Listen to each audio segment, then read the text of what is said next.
Olá, eu sou o professor Valmir Soares Júnior e seja muito bem-vindo ao meu canal.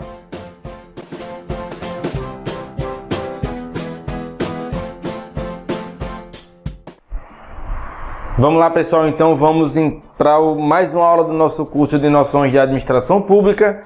Lembrando que nós estamos aqui na segunda parte de um total de 3 partes da aula 4, onde nós estamos trabalhando orçamento público, tá bem? Já vimos a primeira parte, vamos continuar agora com a segunda parte. E olha só, cheguei aqui para trabalhar junto com vocês. Agradeço a você ter assistido essa aula. Antes de começar, eu queria fazer alguns pedidos. Se você já acompanha o canal e gosta dos vídeos, então lembra de curtir os vídeos antes de acabar, tá? Aqui embaixo você pode curtir o vídeo. Lembra de se inscrever no canal se você não é inscrito ainda, para receber a notificação sempre que eu postar. E compartilhe esse canal e esses vídeos com seus amigos se você achar interessante, tá bem? Então, vamos lá. A gente já viu uma primeira parte sobre orçamento público, princípios e tal. Vamos agora tratar das funções do orçamento, certo? Então, me acompanhe, ó. As funções do orçamento, as funções do orçamento público são 3. A primeira é essa: função alocativa. Utilizar os recursos presentes na economia, incentivando o desenvolvimento de determinados setores em detrimento de outros. Função alocativa. Eu vou apresentar as 3 e eu teço os comentários sobre as 3. Fica mais interessante para você entender a diferenciação entre uma ou outra função do orçamento, tá? Seguindo, nós temos a função distributiva. A descrição é que auxilia no desenvolvimento das classes e estados menos favorecidos economicamente. E, por fim, temos a função estabilizadora, a busca incessante do equilíbrio entre estabilidade financeira e as despesas governamentais. Deve-se buscar o crescimento econômico ao empregar de maneira consciente os recursos disponíveis. Então, 3 funções típicas do orçamento público: função alocativa, distributiva e estabilizadora. Então lá, fazendo as comparações, a função alocativa diz respeito a onde o governo quer investir. Se ele prefere investir em infraestrutura de pavimentação asfáltica, promovendo maior a mobilidade urbana, promovendo os fretes e carretes, promovendo o transporte interestadual rodoviário, ou se o governo eventualmente quer investir mais concedendo incentivos à construção civil, incentivando a construção de unidades imobiliárias, de residências, incentivando assim o desenvolvimento de financiamentos, linhas de crédito para compra de imóveis, para que as pessoas saiam do aluguel. Ou então não, o Estado vai investir em esporte e lazer, vai construir estádios, promovendo e desenvolvendo o esporte municipal, promovendo maior número de atividades esportivas oferecidas na região. Então, a função alocativa diz respeito a qual área o governo pretende investir recursos, visando algum retorno ligado às áreas específicas: construção civil, transporte rodoviário, no caso da pavimentação asfáltica. Ou então, não, vamos investir em cultura, vamos investir em shows, em promoção de eventos, para aumentar o turismo da cidade, porque a gente entende que o turismo precisa ser fomentado. Então, tudo isso é função alocativa. Decidir aonde vai investir o recurso público, promovendo essa ou aquela área econômica específica, está ligado à função alocativa. A função distributiva é um pouco mais simples de entender, porque você pensa logo em distribuição de renda, para ser mais específico. A distribuição de renda é o grande lastro da função distributiva. Diz respeito a injetar recursos, dinheiro diretamente, nas camadas mais baixas da economia, as pessoas, as classes sociais menos favorecidas, de modo a desenvolver toda a cadeia produtiva. Ah, mas Bolsa Família, não sei o quê. Eu nem vou entrar nesse mérito de se é certo, se é errado, porque aí as paixões e as políticas influenciam às vezes mais do que uma análise mais apurada da função distributiva em si, da política de distribuição de renda. Mas quando o governo injeta recursos nas camadas mais baixas da sociedade, a tendência é que esse recurso venha fluindo de mão em mão e ocorre um fenômeno, que é um fenômeno da economia, da multiplicação dos recursos, quando você, com o mesmo dinheiro, compra um insumo básico, o comércio compra do seu distribuidor, o distribuidor compra do seu fornecedor e o fornecedor compra da indústria. Então, o mesmo recurso ele tem papel várias vezes na economia. Então, e isso ocorre especialmente quando se injeta recursos nas camadas mais baixas da sociedade. Tá bem? E a função estabilizadora é a função dessas três, a que diz respeito a conceitos de macroeconomia, comércio internacional, câmbio, a influência do governo nas políticas de crédito, aumentando ou reduzindo taxa de juros, fugiu a palavra agora. A influência do governo no mercado, comprando ou vendendo dólares para fazer a variação do câmbio fluir para esse ou para aquele lado. Então, a função estabilizadora diz muito respeito à relação comercial, nacionalmente falando e internacionalmente falando, tá? Então, função alocativa diz respeito aos investimentos internos, promovendo o desenvolvimento de uma área da economia específica. A função distributiva diz respeito a políticas de distribuição de renda que quase sempre são diretas, quando se coloca dinheiro na mão das classes menos favorecidas, ou pode ser simplesmente pela renúncia de receita, quando o órgão público municipal isenta de IPTU casas financiadas pelo programa Minha Casa Minha Vida, por exemplo. É uma renúncia de receita, você deixar de pagar imposto também diz respeito a uma atividade distributiva. E a função estabilizadora diz mais respeito à relação comercial de abrangência nacional e internacional, influências nas políticas de câmbio, de juros e de crédito do mercado de maneira geral, tá bem?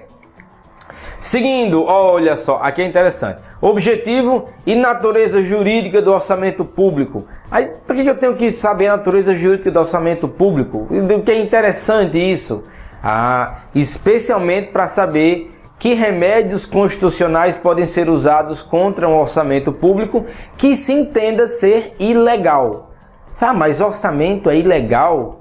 Como é que o orçamento pode ser? Porque ilegal diz respeito à lei.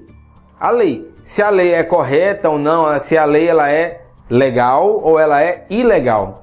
Pois bem, o orçamento público é uma lei formal. É uma lei formal, ela é apresentada pelo chefe do Poder Executivo, é discutida no Poder Legislativo, volta para a sanção do Poder Executivo no conhecido processo legislativo ordinário ou comum, em que a aprovação ocorre pela maioria dos membros presentes na sessão, claro, respeitado o mínimo quórum necessário para a votação. Mas é uma lei formal. É publicado todo ano, é publicada uma lei que apresenta o orçamento da União. Lei orçamentária anual, lei de diretrizes orçamentárias e plano plurianual. Os três documentos que dizem respeito ao orçamento público no Brasil são publicados em lei. Eles são elaborados, discutidos e aprovados conforme ao processo legislativo ordinário ou comum, para que ela tenha força de lei em sentido formal e exija-se o cumprimento. E, especialmente, possa sofrer algum remédio constitucional quando houver algum vício de legalidade especialmente. É uma lei temporária, ora, nós estamos falando de plano plurianual, que tem vigência de até 4 anos, lei de diretrizes orçamentárias, que tem vigência anual, e lei orçamentária anual, que tem vigência anual. Então, por favor, nós estamos falando aqui de leis que têm um lapso temporal específico, diferentemente de outras leis, especialmente aquelas tratadas no âmbito do direito civil e do direito penal, em que não existe essa temporalidade, regra geral, especialmente, não há essa temporalidade limitada. Nas leis de orçamento, no orçamento público, existe o princípio da anualidade, há uma temporalidade a ser respeitada aqui nas leis orçamentárias, tá bem? E é uma lei ordinária, aí eu acabei dando spoiler, porque eu falei que ela é aprovada pelo processo legislativo ordinário ou comum. O que é ser ordinário ou comum? É que precisa de um quórum simples, não precisa de um quórum qualificado, como para aprovação de emendas constitucionais ou para aprovação de leis complementares, que exigem quórums qualificados, de 2/3 ou 3/5, vai depender muito da especificidade se é lei complementar ou se é emenda à Constituição. Mas a lei orçamentária anual é aprovada pelo processo legislativo ordinário, em que se necessita apenas de um quórum mínimo, a maioria dos membros presentes nas sessões. Tá bem? Então, vamos seguindo e para falar agora do orçamento-programa, que é a modalidade de orçamento hoje vigente no Brasil. O orçamento-programa é definido como um plano de trabalho expresso por um conjunto de ações a realizar e pela identificação dos recursos necessários à sua execução. O orçamento-programa pode ser entendido como plano de trabalho do governo, no qual são especificadas as proposições concretas que se pretende realizar durante o exercício. E o orçamento-programa pode ser considerado uma concepção gerencial do orçamento público. Aí aqui eu preciso fazer um parêntese, especialmente porque orçamento-programa é algo que existe apenas há mais ou menos 30 anos.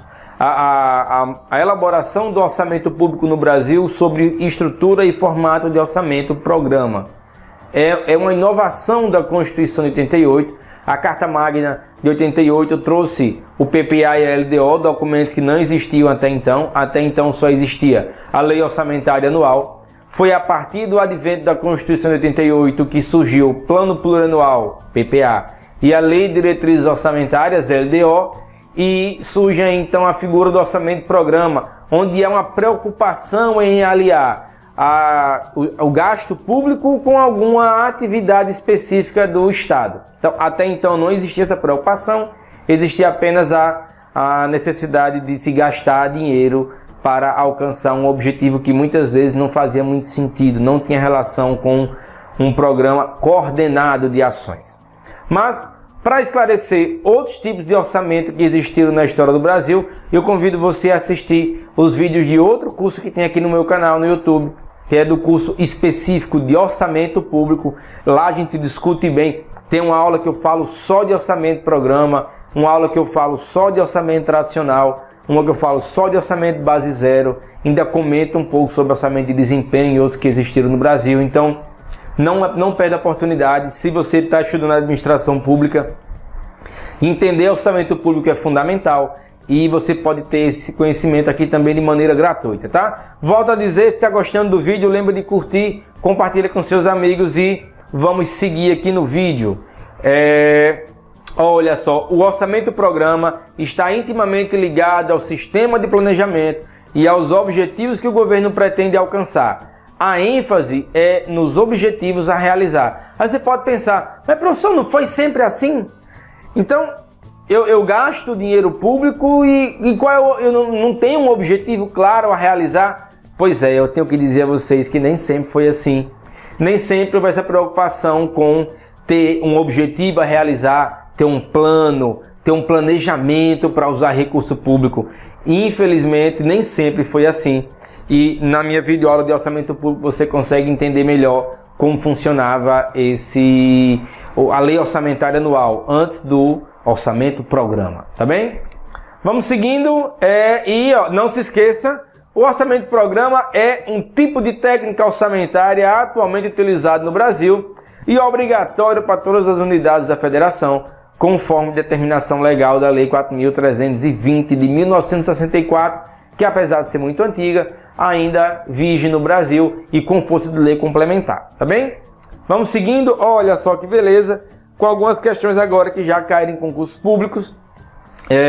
Vamos lá então, cheguei aqui novamente com vocês. Aí eu tenho que dizer uma coisa, em vídeos anteriores aqui no canal comentaram que o áudio não estava muito legal, que o áudio estava um pouco baixo e tal. Então eu queria pedir um favor a você. Deixa o comentário aqui embaixo no vídeo dizendo se o áudio tá legal, se o volume tá bacana, ou se eu aumento mais o volume, tenho que diminuir o volume, como é que tá o volume da gravação, tá? Eu espero seu comentário, eu espero que você me ajude e deixa o comentário se o áudio do vídeo tá bacana, tá bem? Que eu tive alguns probleminhas aqui com áudio, com microfone e tal, o ambiente também. Então eu espero a sua ajuda para melhorar a edição desses vídeos. Então vamos seguir? Olha a primeira pergunta. No atual ordenamento constitucional brasileiro, a LOA é uma lei ordinária. E aí, certo ou errado? Certo ou errado? Certinho, a gente falou sobre isso. Então, tudo tranquilo. Vamos lá. Por meio do orçamento-programa, é possível expressar com maior veracidade a responsabilidade do governo para com a sociedade, visto que o orçamento deve indicar com clareza os objetivos da nação. Olha que bonito. O orçamento-programa, através dele é possível expressar com maior veracidade a responsabilidade do governo para com a sociedade, visto que o orçamento deve indicar com clareza os objetivos da nação. O que é que você acha? Certinho. Volto a convidar, tem uma videoaula aqui no meu canal, na playlist de orçamento público, que eu falo bastante sobre orçamento programa. É uma técnica de orçamento vigente no Brasil e obrigatória para todos os entes federados, muito interessante. Ela leva em consideração vários aspectos que não se levavam em consideração em décadas anteriores, num passado até bem recente, tá? Então, tá certinha também. Vamos para mais uma. Uma das vantagens do orçamento-programa em relação ao orçamento tradicional é a possibilidade de se conjugar a formulação do orçamento ao planejamento governamental. Uma das vantagens do orçamento-programa em relação ao orçamento tradicional, o que é que a questão anunciada está dizendo? Que o orçamento-programa tem uma coisa que o orçamento tradicional não tinha.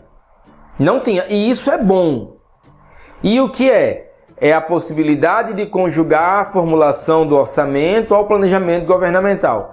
O enunciado está dizendo que o orçamento-programa hoje permite conjugar orçamento e planejamento. E antes, no tradicional, não permitia. Você acha que está certo ou errado? Se eu falei várias vantagens do orçamento-programa. Está certo. Certíssimo enunciado. Certíssima questão. O orçamento tradicional, e aqui dando um pouquinho do orçamento tradicional, porque eu sei que você vai assistir outro vídeo nesse canal, onde eu falo de orçamento tradicional, basério e programa. Mas o orçamento tradicional, na época do orçamento tradicional, havia uma preocupação apenas em conciliar despesa e receita. Só. A preocupação do administrador público, a preocupação do gestor público era apenas que houvesse dinheiro suficiente para pagar as despesas. Mas não havia preocupação de como eu vou realizar essa despesa é relevante, essa despesa é necessária. Não havia esse tipo de preocupação à época. Havia sim um pensamento de que se devia arrecadar o que fosse necessário para suportar os gastos públicos. Tá bem? Então, se lembra disso, que isso é bem interessante. Vamos seguir então? Olha só, vamos seguir não, acabou também essa aula. Espero que você esteja gostando do curso. Lembra de curtir, comentar e compartilhar esse vídeo com seus amigos. Bons estudos e até mais!